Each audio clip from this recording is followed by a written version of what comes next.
are. Here we go. Okay. So we're recording now, and I have this dummy Troop account still that they've given me to use. So this is all fake data, so that's why I don't mind sharing it online. In this case, I'm Sarah Sutterfield, and Sarah has every privilege available and Troop level access. So if you don't see something that I'm doing today and then you try to do it, it might be that you don't have the privilege set. And what I'm talking about there is if I go to, I'm going to click on TroopTrack to get to my dashboard, go to my profile, and click over here to privileges. And this is what I'm talking about. Every one of these privileges I have, including the ones that they've just recently added that I couldn't do something. I'm like, what's going on? Because they added a privilege and now it was under this new privilege that was shut off. So that's always a good place to look. Okay, so let's get started with, you know what, let's jump into, do you guys want to do achievements first or mailing lists, or do you care? Marie might be more interested. Okay, let's start with achievements since all of you talked about that, and then we'll get into mailing lists as well.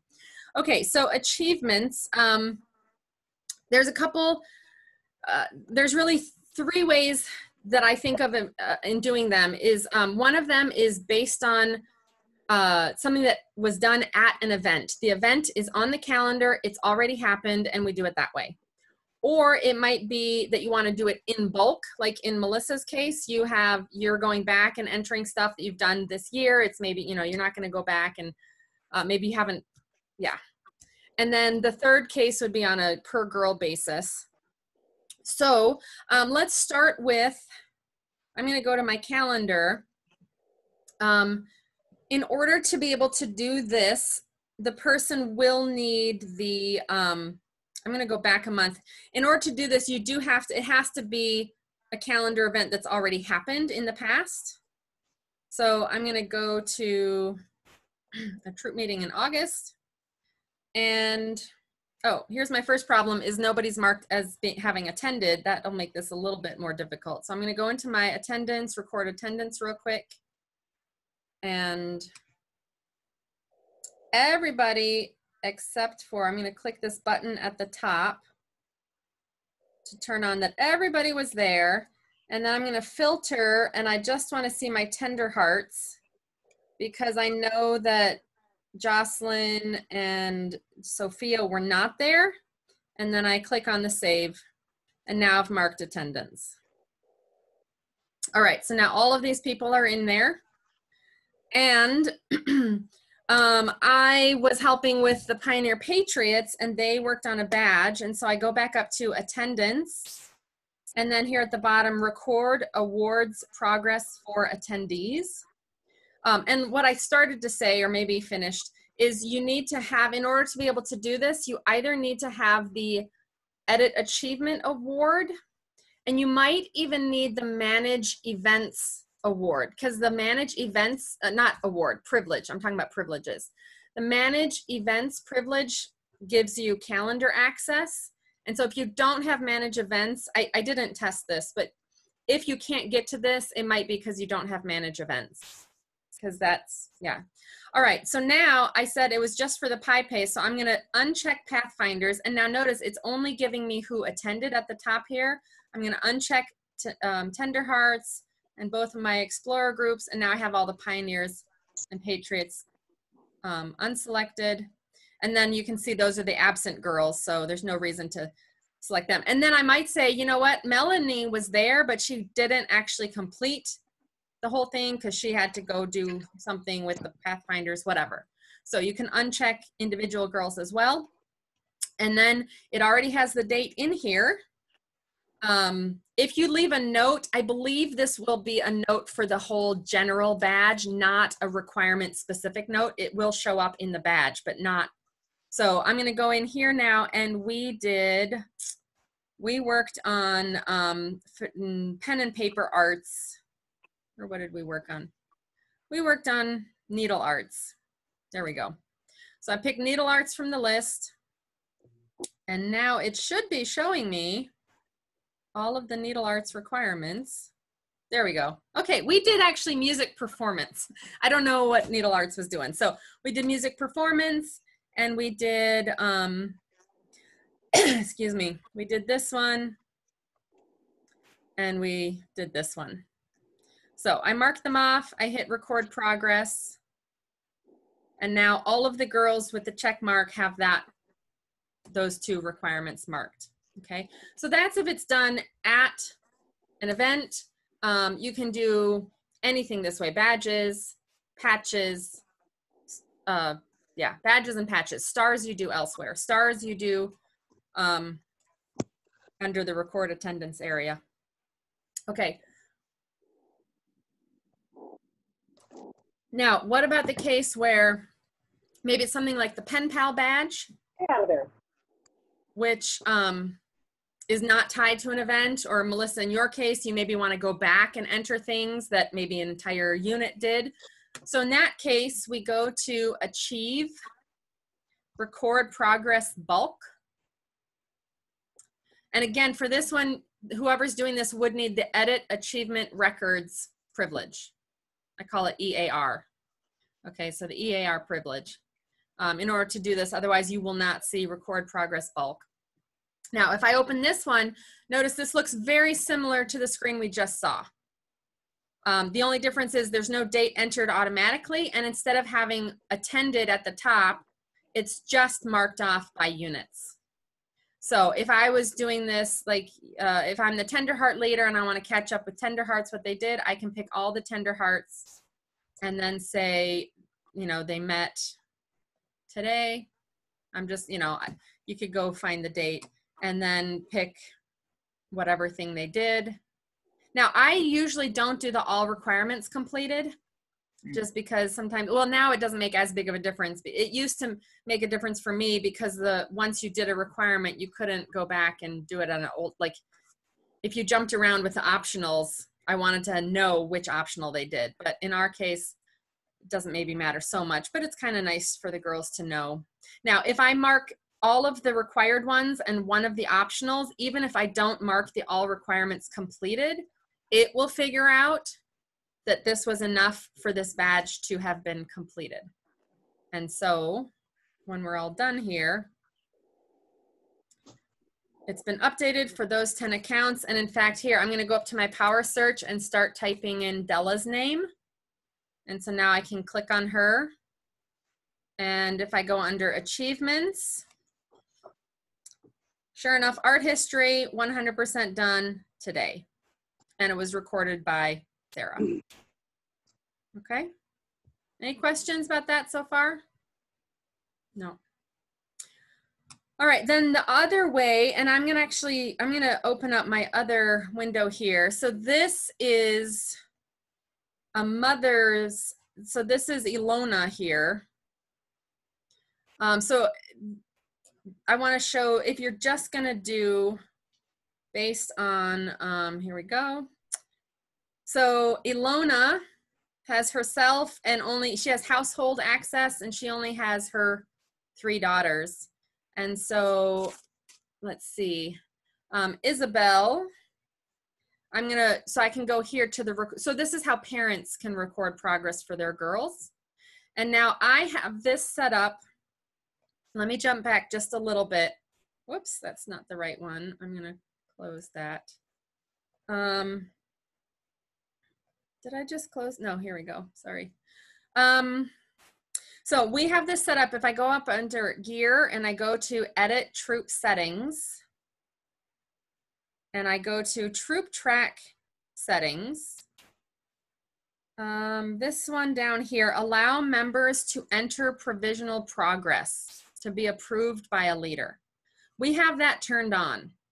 So now with that on, anybody can go and mark progress on the people that they have access to. So if a parent has household access, they can mark it for their girls in their household. If they had unit access, they could do it for their girls and the girls in their unit.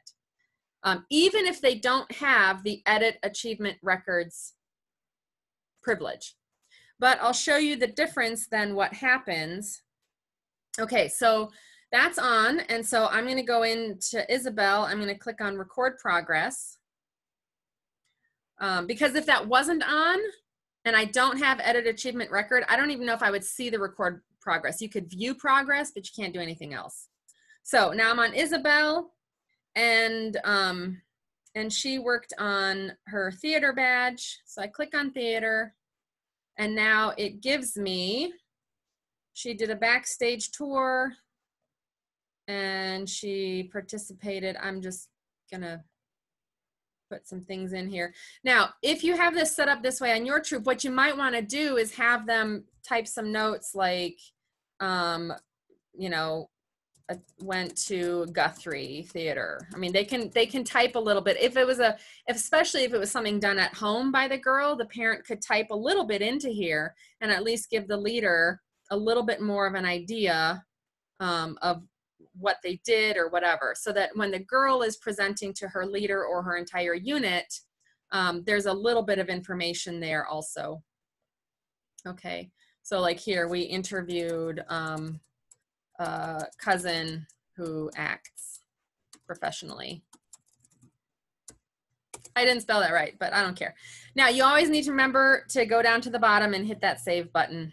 I used to always forget that at the beginning. In fact, what I do, and I said this in my last one, I use the end key on my keyboard, because you see how that scrolled me up, and now I use the home key. So I just get in the habit, then I don't even have to mess with scrolling, especially when there's really long screens. I just use my end key and then find the blue button. Okay, so now I'm still on Isabel, and I could do more badges for her.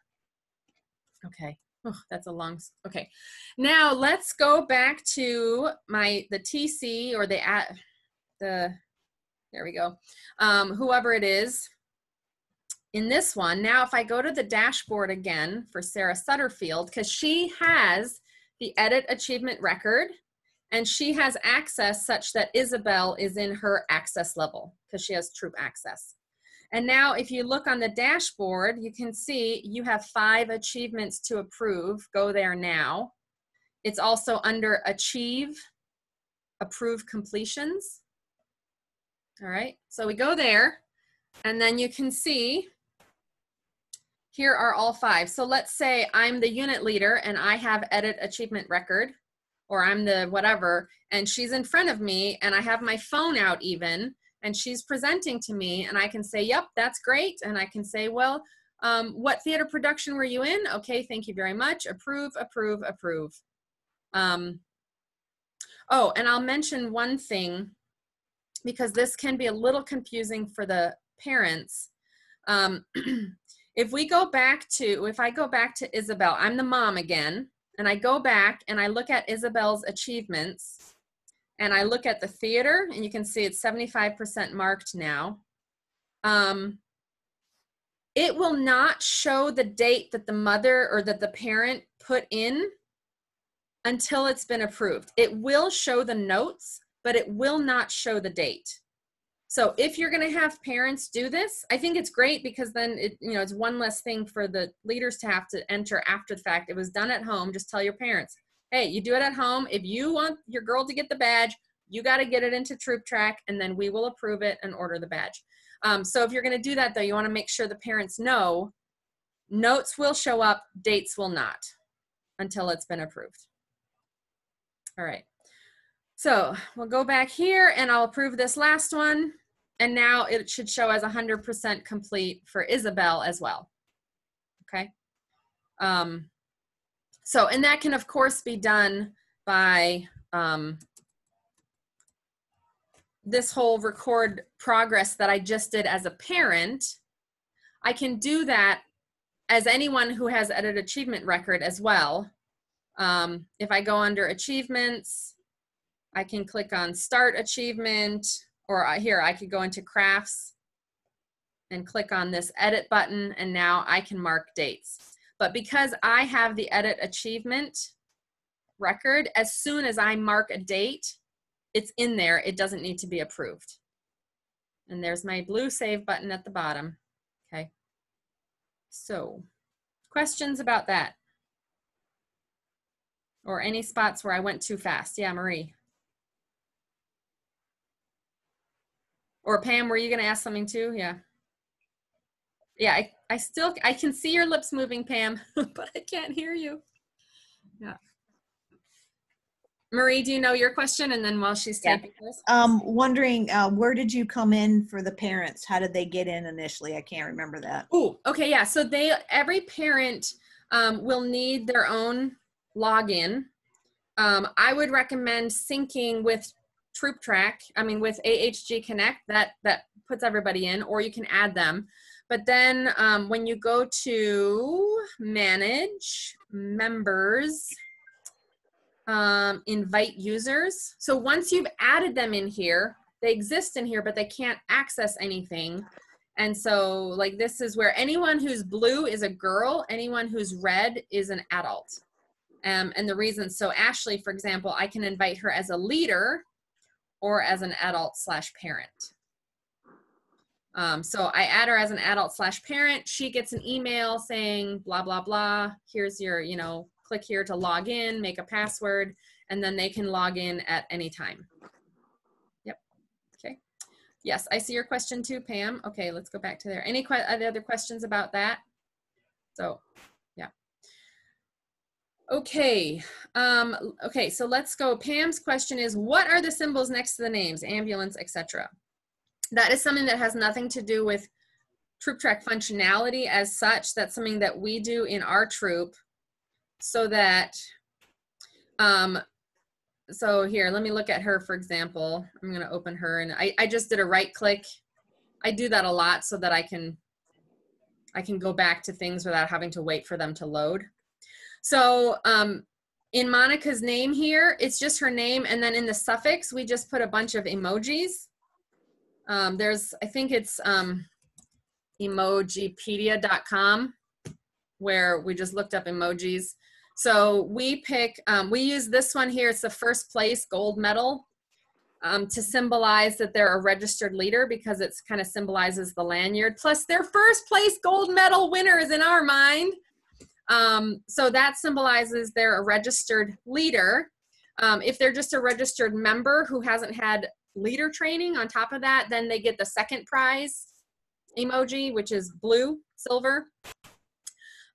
We use the ambulance to signify that they are CPA first aid certified. And then we use the briefcase to show that they are a board member. And the main reason we do that, I'll show you in just a minute. We used to just use like asterisks if they were a member, you know, registered member, and a plus sign if they were CPR. But that got a little confused, because the main reason we did this was, now if I go to the calendar and I look at, for example, the PIPE locking coming up, and I look at who's coming, I can see at a glance, yep, we have 2 leaders, and one of them we have, so we're covered with CPR and we're covered with 2 deep leadership. And that's, now in this case, it's easy because there's only 2 leaders, but that gets a little more complicated if it's some other event where there's lots of leaders and parents and all kinds of stuff.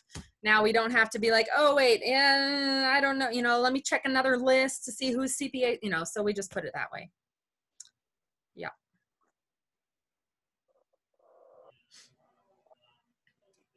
So, Karen, can I interrupt you for a second about that? Those, when you put it in as a suffix, can you do that without worrying about merging with AHG and syncing properly and all that?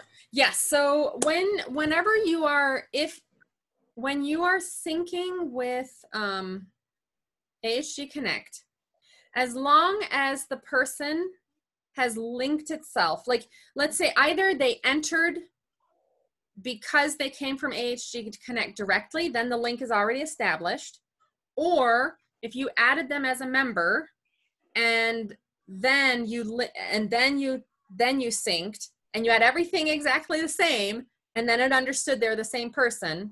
Once that link is established, then you can make some changes, and it will either keep those, like in the case of a name, like maybe somebody registered as Elizabeth on AHGconnect, but they go by Liz in everyday life. So they will download, when you sync, they will download as Elizabeth. You can then change their first name to Liz. And next year, when you download again and she's Elizabeth again, it will know, oh, that's right, this is the same person. I will keep whatever name was overridden in TroopTrack. even though it's Elizabeth in AHGconnect, it's Liz in TroopTrack, because the link is already formed, it's gonna know. And so the same thing with the suffix, because the link is already formed between all of those people, it just ignores the suffix that I added in TroopTrack. Okay, so as long as they're in TroopTrack because you synced and not you added them manually, then you would never have a problem. Right.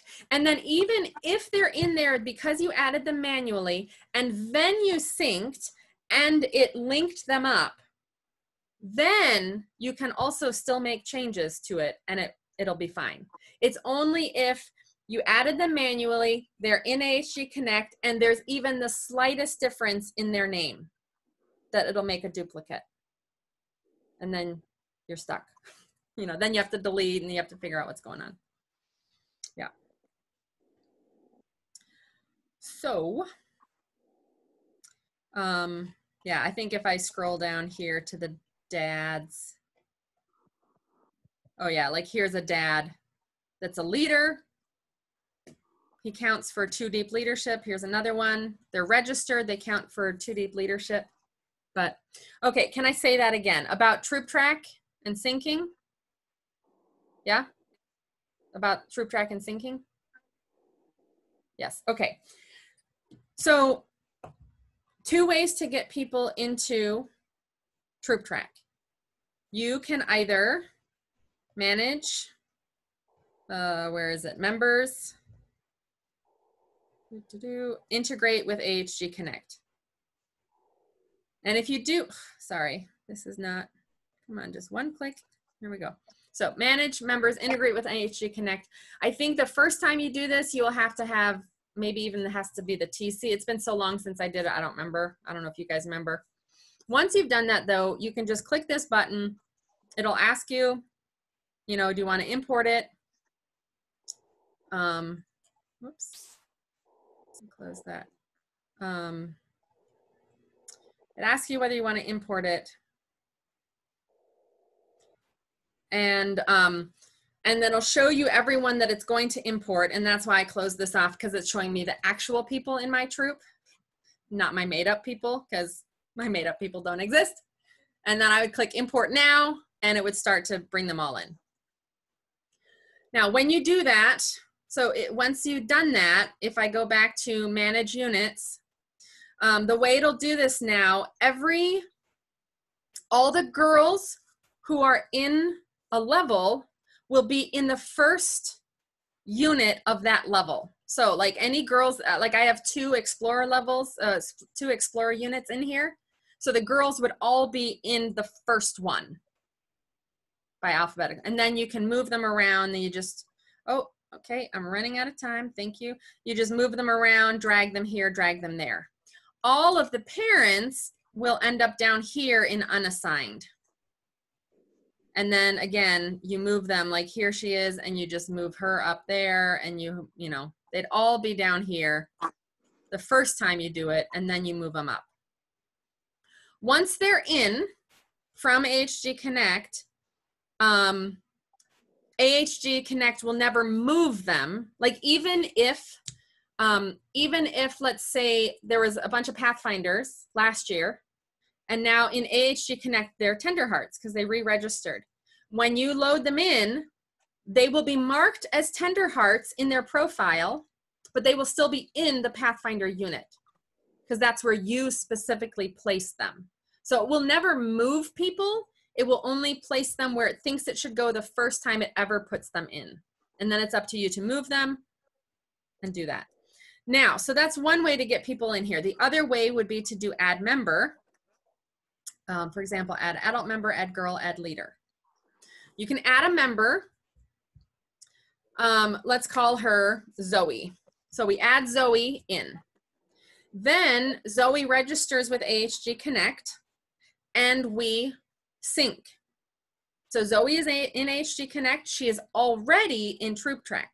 When we go to sync, as long as her name is identical, her first name, any part of her name is identical, including no spaces. Sometimes parents will accidentally type, for example, or anybody for that matter, will type an extra space at the end of a name. even that space in the past, I don't know if they fixed that. I think even in that space, it sees it as something different. So it would have Zoe in there, and it would make a new Zoe. So now you'd have two Zoes in TroopTrack. And what I've seen people do is they delete the one, especially if maybe Zoe joins. It takes a while for you to sync. So Zoe already has some stuff in her TroopTrack profile. Then you sync and you have an extra Zoe. And so you just delete the extra Zoe. Well, next year you sync, and who's going to show up? That extra Zoe is going to show up again. So what I do is, well, first of all, our troop hardly ever adds members manually anymore. If I do, though, because sometimes it happens, if I do, the next time I sync, if there's any duplicates of any sort, I figure it out. I delete the one that just came in from the sync. And then I edit the one that was already in TroopTrack to make it like the one that's in AHGconnect, or vice versa. I edit the one in AHGconnect so that it exactly matches the one that's already in TroopTrack. Then I try syncing again and hope I don't get another duplicate. You know, so I keep editing things until I can sync and not get duplicates. So that way, the next time I sync, I'm not going to get any duplicates. If I haven't added anyone manually, I will not get any duplicates. Now, that said, you won't get duplicates, but let's say you change after you've synced and you've established that link between the people, and you had to have no duplicates. So TroopTrack and AHGconnect knows who matches up with who. Now you can make some changes. For example, first names and last names. If you change a first name or last name in TroopTrack, it will not change if it's different from the next time you sync. And I think the same thing applies if you change the name in AHGconnect, or the next time, let's say the next time they register, for some reason they write out a different name. I don't think that would create a duplicate. I guess I could try that. I don't know if I've tried that one. But some of the other things, when you sync the next time, if the grade is different in between the two, the grade, for example, when they re-register, hopefully they've updated the grade, and the grade is the old grade in TroopTrack. When you sync, it will overwrite the grade with the one that's in AHGconnect. It will overwrite a birthday with the AHGconnect birthday if for some reason her birthday was wrong, you know, whatever. So in terms of birthdays, grades, level, and address. So here, if a family moves halfway through the year and they update their address in TroopTrack, and then you get a new person join the troop, and so you sync again, that new address is gone and they have their old address in AHGconnect. So if a family moves, make sure you change their address, not just in TroopTrack, but also in AHGconnect, because AHGconnect will overwrite an address, level, birthday, grade using what's in AHG. It will not overwrite a first name or a last name. And I will also mention, in the case of a new family, let's say you added a member, let's go back to Zoe. You added Zoe, her name matches exactly to the name in AHGconnect, but her address is different. And I'm talking even in TroopTrack, it's street abbreviated ST, and in AHGconnect, it's street abbreviated ST period. If that's the case, it won't make a duplicate person. There'll only be one Zoe, but she'll be in two households. She'll be in her TroopTrack household, and she'll be in a brand new AHG household that came from AHGconnect. One with ST period and one with ST. Does that make sense? Gus, no. Can you guys hear my dog? Can you close the door there? Yeah. So if the name is identical, you will not get duplicate people. If the addresses are identical, you will not get duplicate addresses. And this is only a concern if you've added members manually to TroopTrack that are then supposed to sync up with the people in AHGconnect. Questions about that? Nope. Okay. Let's go to, I have 3 minutes left on this recording. So do you guys want to hear about mailing lists and stuff like that? Okay, why don't we, I'm going to stop this recording and I'm going to stop this Zoom, and then I'll jump right back in and we'll do it that way.